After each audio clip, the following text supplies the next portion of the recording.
Okay ಆಯಿತು. ಆಮೇಲೆ ಅಲ್ಲ ಇನ್ನ ಒಂದಷ್ಟು ಜನ ಟೂರಿಸ್ಟು ಕರ್ನಾಟಕದಿಂದ ಬಂದವರು ಇನ್ನ ನಮಗೆ ಲೊಕೇಶನ್ ಸಿಗ್ತಾ ಇಲ್ಲ ಅಂತ ನಮ್ಮ ಅಧಿಕಾರಿಗಳು ಹೇಳ್ತಾ ಇದ್ದಾರೆ. ಸ್ವಲ್ಪ ನೀನು ಅಲ್ಲೇ ಇದ್ಕೊಂಡು ನೋಡು, ಹತ್ರ ಬಳಕ್ ಹೋಗ್ಬೇಡ, ಹೆಂಗಿರೋ ಸೇಫ್ ಆಗಿದ್ಯಾ?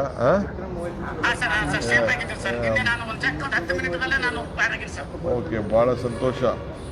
ನೋಡು, ಹೇಳ್ತಾ ಇದೆಯಾ, ನಾನು ಹೇಳ್ತಾ ಇದ್ದಕ್ಕೆ ನಮ್ಮ ಹುಡುಗ ಹೇಳ್ತಾ ಇದ್ದಾನೆ, ದೈವ ಭಕ್ತ, ನಾನು ದೈವ ಭಕ್ತ, ಪ್ರಯತ್ನ ವಿಫಲ ಆದರೂ ಪ್ರಾರ್ಥನೆ ವಿಫಲ ಆಗಲಿಲ್ಲ ಅಂತ ಹೇಳ್ತಾ ಇದ್ದಾರೆ. ಆಯ್ತು, ಬಂದ್ ಮಾಡಿ. ಕರೆಕ್ಟಾ? ಏಯ್, ಪಕ್ಷ ಯಾವ್ದಾದ್ರು ಇಲ್ಲಿ ಕಣೆಯ, ನಾವು ನೀವೆಲ್ಲ ಕನ್ನಡಿಗರು, ಒಳ್ಳೆ ಅವ್ರ ಪಕ್ಷ ಬೇರೆ ಇರ್ಬೋದಂತೆ. ಓಕೆ ಆಯಿತು, ನೀನು ಪಕ್ಷಕ್ಕೆ ನನ್ನ ಜೊತೆ ನನಗೆ ಕೈ ಜೋಡಿಸು ನೀನು ಅಷ್ಟೇ. ಓಕೆ ಓಕೆ, ಥ್ಯಾಂಕ್ ಯು, ಒಳ್ಳೆಯದಾಗಲಿ. ನಮಸ್ಕಾರ ನಮಸ್ಕಾರ ನಮಸ್ಕಾರ. ನೋಡಿ, ಈಗಾಗಲೇ ನಮ್ಮ ಮಾಹಿತಿ ಪ್ರಕಾರ ಸುಮಾರು 130 ಭಾರತೀಯರು ನೇಪಾಳ ಈ ಪ್ರವಾಹದಲ್ಲಿ ಸಿಕ್ಬಿದ್ದಿದ್ದಾರೆ ಅಂತ ನಮಗೆ ಮಾಹಿತಿ ಬರ್ತಾ ಇದೆ. ಈಗಾಗಲೇ ನೇಪಾಳ ಟೂರಿಸಂದವರು ಮತ್ತು ನಮ್ಮ ಮಿನಿಸ್ಟ್ರಿ ಆಫ್ ಎಕ್ಸ್ಟರ್ನಲ್ ಅಫೇರ್ಸ್ ಅವರು ಕೂಡ ಒಂದು ಹೆಲ್ಪ್ ಲೈನನ್ನು ತೆರೆದಿದ್ದಾರೆ ಎಲ್ಲ ನಮ್ಮ ಭಾರತೀಯದವರಿಗೆ. ಮತ್ತು ಕನ್ನಡಿಗರಲ್ಲಿ ಇಲ್ಲಿವರೆಗೂ ಎಷ್ಟು ಜನ ಇದ್ದಾರೆ ಅಂತ ಸಂಪೂರ್ಣ ಮಾಹಿತಿ ನಮಗೆ ಬಂದಿಲ್ಲ. ಲೋಕಲ್ ಪೊಲೀಸ್ ಸ್ಟೇಷನ್ಗಳಲ್ಲಿ ಕೂಡ ನಾವು ಹೇಳಿದ್ದೇವೆ, ತಮಗೇನೇ ಮಾಹಿತಿ ಬಂದ್ರೂ ಕೂಡ ಅದನ್ನು ನಾವು TG ಅವರಿಗೆ ತಿಳಿಸಬೇಕು, ಮತ್ತು ನಮ್ಮ ಇಲಾಖೆಯಿಂದ MEAಗೂ ಕೂಡ ನಾವು ತಿಳಿಸ್ತೀವಿ. ಕಲಬುರಗಿ ಜಿಲ್ಲೆಯಲ್ಲಿ ಇಬ್ಬರು ಚಿಂಚೋಳಿದವರು ಸಿಕ್ಬಿದ್ದಿದ್ದಾರೆ ಅಂತ ಲೋಕಲ್ SP ಅವರಿಗೆ ದೂರು ನೀಡಿದ್ದಾರೆ. ಇದೇ ರೀತಿ ಬೆಳಗಾಂದಲ್ಲೂ ಕೂಡ ಇದ್ದಾರೆ ಅಂತ ಸುದ್ದಿ ಬರ್ತಾ ಇದೆ, ಆದರೆ ಖಚಿತ ಆಗಿಲ್ಲ. ಸೊ ಅದರಿಂದ ಎಷ್ಟು ಜನ ಕನ್ನಡಿಗರು ಈ ಪ್ರವಾಹದಲ್ಲಿ ಸಿಕ್ಬಿದ್ದಿದ್ದಾರೆ ಅಂತ ಆಕ್ಚುಯಲ್ ಫಿಗರ್ಸ್ ನಮ್ಮ ಹತ್ರ ಸದ್ಯಕ್ಕಿಲ್ಲ. ಬಟ್ ಹೌದು, ಈಗಾಗಲೇ ಎಲ್ಲ ರಾಜ್ಯ ಸರ್ಕಾರಗಳು ಕೂಡ MEA ಅವರ ಹತ್ರ ಟಚ್ನಲ್ಲಿದ್ದಾರೆ. MEA ಅವರು ಕೂಡ ಒಂದು 3 ಹೆಲ್ಪ್ಲೈನ್ಗಳ ನಂಬರ್ಗಳನ್ನು ಪ್ರಕಟಣೆ ಮಾಡಿದ್ದಾರೆ. ಅದರಲ್ಲಿ ವಾಟ್ಸ್ಆ್ಯಪ್ ಕೂಡ ಮಾಡ್ಬೋದು ಅಂತ ಅವರು ಪ್ರೆಸ್ ರಿಲೀಸನ್ನು ಮಾಡಿದ್ದಾರೆ. ಸೊ ಅದನ್ನು ನಾವು ಕೂಡ ನಮ್ಮ ಜನರಿಗೆ ತಿಳಿಸಿದ್ದೇವೆ. ಮತ್ತು ತಮ್ಮ ಮುಖಾಂತರ ಸಾರ್ವಜನಿಕರಲ್ಲಿ ಮನವಿ, ಯಾರಾದರೂ ತಮ್ಮ ಸಿಬ್ಬಂದಿಗಳಿರ್ಬೋದು, ಸ್ನೇಹಿತರಿರ್ಬೋದು ಈ ಪ್ರವಾಹದಲ್ಲಿ ಸಿಕ್ಬಿದ್ದಿದ್ರೆ ಆದಷ್ಟು ಬೇಗ ನಮ್ಮ ಗೃಹ ಕಚೇರಿಗೆ ಅಥವಾ ನಮ್ಮ SP ಡಿಸ್ಟ್ರಿಕ್ಟ್ SP ಕಚೇರಿಗೋ ಅಥವಾ ಲೋಕಲ್ ಪೊಲೀಸ್ ಸ್ಟೇಷನಿಗೆ ತಿಳಿಸಿದ್ರು ಕೂಡ ನಾವು ನಮ್ಮ ಕೈಲಾದಷ್ಟು ಸಹಾಯವನ್ನು ನಾವು ಮಾಡ್ತೀವಿ. As of now close to around 130 to 140 Indians have gone missing in the floods of Nepal. But these figures are yet to be ascertained. The government is in touch with MEA, and the MEA has issued 3 numbers which are also available on WhatsApp for the benefit of our people. As of now, we are also not sure of how many people from Karnataka are stuck in Nepal. Belagavi, we are getting reports that some people are there, but it is not ascertained. Kalburgi, 2 people from Chincholi are stuck in the Nepal floods, and that has been reported to our SPs. And I urge through the media that if there is any information that you have about our people from our state missing in Nepal, please get in touch with the local police station as soon as possible, or at least the district SP. And if you inform us, we will ensure that the right communication channels will be opened for their relatives and friends. Sir, 3 FIRs filed in South Division Police Station related to one Eid Milad procession. Someone called Mr. Puneet Kerehalli and others were being arrested. Now Mr. BJP leaders are saying that it's an intentional attack by the so-called groups against... See, whenever we file FIR, we have to state under which BNSS codes we are filing an FIR. Am I right?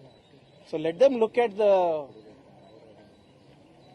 penal codes that we have filed it under and then comment. See, vigilantism will not be tolerated in Karnataka. We have been told very clearly. Whether it is X, Y, Z, it does not matter. But the problem with the BJP is they are always interested in vitiating the environment. Their entire careers are being built by sowing communal seeds in the society. So it does not matter to me what the BJP people have to say. Everybody will be booked as per law. You come to my state, you get onto the streets, you prevent processions of any religion, whether it is Muslims doing it to Hindu processions or vice versa, it does not matter. If you are breaking the law, there will be cases filed. Nobody is above the law. Sir, Mr. B. Nagendra, has he offered resignation because some speculations are being circulating? I can't comment on speculations, rumors or hearsay. But it is circulating everywhere, sir. He was been. So like I said, I cannot comment on speculations. आपके पास कोई कागज है या हमारे मुख्यमंत्री जी ने कुछ बताया आपको कान में, तब आप जाके पूछ रहे तो मैं कुछ कमेंट कर सकता हूँ. अभी जो भी ब्रेकिंग न्यूज आप डालते हैं उस पर कमेंट कर रहे तो पूरा दिन इधर ही निकल जाएगा मेरा. SIR, over the SIR issue, sir, the Chief Minister also discussed about the same thing yesterday, and he said, what is the next course of action from see, we have written as a government to the Election Commission asking them to extend the dates and more importantly that no voter be left behind. So the Honorable Chief Minister, Mr. D.K. Shivakumar, has given around 8-10 recommendations to them. We are hopeful that at least this time they will pay heed and ensure that the SIR that they are doing is more inclusive than exclusive in nature. even after report submitted, sir, ಯಾವುದು sir? Sub committee ರಚನೆ ಮಾಡಿದ್ದಾರೆ ಪರೀಕ್ಷಾ ಅಕ್ರಮಗಳನ್ನ ತಡೆಯೋದಕ್ಕೆ. ಪರೀಕ್ಷಾ ಅಕ್ರಮಗಳನ್ನ ತಡೆಯೋದಕ್ಕೆ ಅದ್ರಲ್ಲಿ ನೀವು ಕೂಡ ಸದಸ್ಯರಿದ್ದೀರಿ. ಯಾವ ಉದ್ದೇಶ ಸರ್, ಅದು ಏನೇನು ಪ್ಲಾನ್ ಇದೆ ಸರ್? ನೋಡಿ, ಈಗಾಗಲೇ ನಾವು ಒಂದು ಕಾಯ್ದೆಯನ್ನು ನಾವು ತಂದಿದ್ವಿ. ಪರೀಕ್ಷೆಗಳಲ್ಲಿ ಅಕ್ರಮ ನಡಿಬಾರದು ಗವರ್ಮೆಂಟ್ ರಿಕ್ರೂಟ್ಮೆಂಟ್ನಲ್ಲಿ ಅಂತ. ಅದಕ್ಕೆ ರೂಲ್ಸ್ ಫ್ರೇಮ್ ಆಗಿರಲಿಲ್ಲ. ಡ್ರಾಫ್ಟ್ ರೂಲ್ಸು ನಿನ್ನೆಯಿಂದ ನಾವು ಪಬ್ಲಿಷ್ ಮಾಡಿದ್ದೀವಿ. ಸೊ ಆ ಡ್ರಾಫ್ಟ್ ರೂಲ್ಸನ್ನು ನಾವು ಎಕ್ಸ್ಪರ್ಟ್ಸಿಗೆ ಕನ್ಸಲ್ಟ್ ಮಾಡಿದ್ದೀವಿ. ಸಾರ್ವಜನಿಕರಿಗೆ ಕನ್ಸಲ್ಟೇಷನಿಗೆ ಬಿಟ್ಟಿದ್ದೀವಿ. ಸೊ ಅದರಲ್ಲಿ ಏನಾದರೂ ತಿದ್ದದಿದ್ರೆ ಅಥವಾ ಲೋಪಗಳಿದೆ ಅದನ್ನು ನೀವು ಸಜೆಸ್ಟ್ ಮಾಡಿದ್ರೆ ಅದನ್ನು ಕೂಡ ಇನ್ಕ್ಲೂಡ್ ಮಾಡಿಬಿಟ್ಟು ಒಂದು ಭಾಳ ಕಠಿಣವಾದಂಥ ವೈರ್ ಫ್ರೇಮ್ ಮಾಡಬೇಕು ಅಂತ ಇದೆ. ಸೊ ಅದಾದ ನಂತರ ನೀವು ಹೇಳ್ದಂಗೆ ಒಂದು ಉಪಸಮಿತಿನೂ ಕೂಡ ಮಾಡಿದ್ದೇವೆ. ಯಾಕಂದರೆ we are already recruiting 74,000 people ನಾವು ಈಗಾಗಲೇ. ಅದು ಹೊರತುಪಡಿಸಿ ಈಗ ಒಳ ಮೀಸಲಾತಿ ಇಶ್ಯೂನೂ ಕೂಡ ಸಾರ್ಟ್ ಔಟ್ ಆಗಿರೋದ್ರಿಂದ ಮಾನ್ಯ ಮುಖ್ಯಮಂತ್ರಿಗಳು ಮಿಕ್ಕಿದ ಹುದ್ದೆಗಳನ್ನು ಕೂಡ ತುಂಬಬೇಕು ಅಂತ ಇದೆ. ನೀವು ನೋಡಿದ್ರಿ ಮೊನ್ನೆ ತಾನೇ ಹೇಗೆ ವಿಜಯಪುರ್ನಲ್ಲಿ ಕೆಲವು ಯುವಕರಿಗೆ ಸ್ವಲ್ಪ ಮಿಸ್ಗೈಡ್ ಆಗಿಬಿಟ್ಟು ಪಾಪ 100 ಜನ ಅವಕಾಶಗಳನ್ನು ಕಳ್ಕೊಂಡ್ರು. ಸೊ ಹಾಗಾಗಬಾರ್ದು, ಮತ್ತೆ ಅಕ್ರಮಗಳು ನಡಿಬಾರ್ದು ಅಂದ್ಬಿಟ್ಟು ಈ ಉಪಸಮಿತಿಯನ್ನು ಮಾಡಿದ್ದೇವೆ. ಮತ್ತು KPSC ಯಾವ ರೀತಿ ನಡ್ಕೊಂಡು ಬಂದಿದೆ ಅಂತಲೂ ಕೂಡ ನಿಮ್ಗೆ ನೆನಪಿದೆ. ಈಗಾಗಲೇ ಶಿವಶಂಕರಪ್ಪ ಸಾವ್ಕಾರ್ ಅವ್ರ ವಿರುದ್ಧ ನಾವು CIDನಲ್ಲೂ ತನಿಖೆ ನಡೆಸ್ತಾ ಇದ್ದೀವಿ, ಮತ್ತು CBI, IT, EDನೂ ಕೂಡ ದಾಳಿ ನಡೆಸಿದ್ದೇವೆ. ಸೊ ಏನೇ ಇದ್ರೂ ಕೂಡ ನಮ್ಮ ಯುವಕರ ಭವಿಷ್ಯದ ಜೊತೆ ಚೆಲ್ಲಾಟ ಆಡಬಾರ್ದು ಮತ್ತು ಲೋಪಗಳು ಆಗಬಾರ್ದು ಅಂದ್ಬಿಟ್ಟು ಇದನ್ನು ನಾವು ಮಾಡ್ತಾ ಇದ್ದೀವಿ. ಸೊ ಮುಂಬರುವ ದಿನಗಳಲ್ಲಿ ನಮ್ಮ ಯುವಕರಿಗೆ ಹೆಚ್ಚಿನ ಅವಕಾಶ ಸಿಗಬೇಕು, ಪಾರದರ್ಶಕವಾಗಿ ಅವರಿಗೆ ಒಂದು ಸರ್ಕಾರಿ ಉದ್ಯೋಗ ಸಿಗಬೇಕು ಅಂತ ನಾವು ಮಾಡ್ತಾ ಇದ್ದೀವಿ. ಮಾಡಲಿಕ್ಕೆ ಒಂದು ಪ್ರಯತ್ನ ಇದೆ.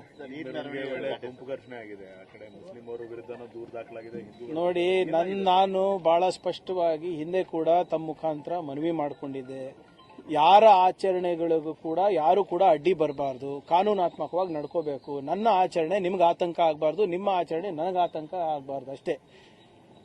ಯಾರು ಕೂಡ ಕಾನೂನನ್ನು ಕೈಗೆ ತಗೊಳ್ಳೋ ಹಕ್ಕಿಲ್ಲ. ಅದು ಮುಸ್ಲಿಂ ಅವರು ಇರ್ಬೋದು, ಹಿಂದೂದವ್ರು ಇರ್ಬೋದು, ಬೇರೆ ಧರ್ಮದವ್ರು ಇರ್ಬೋದು. ಒಂದು ಕಾನೂನು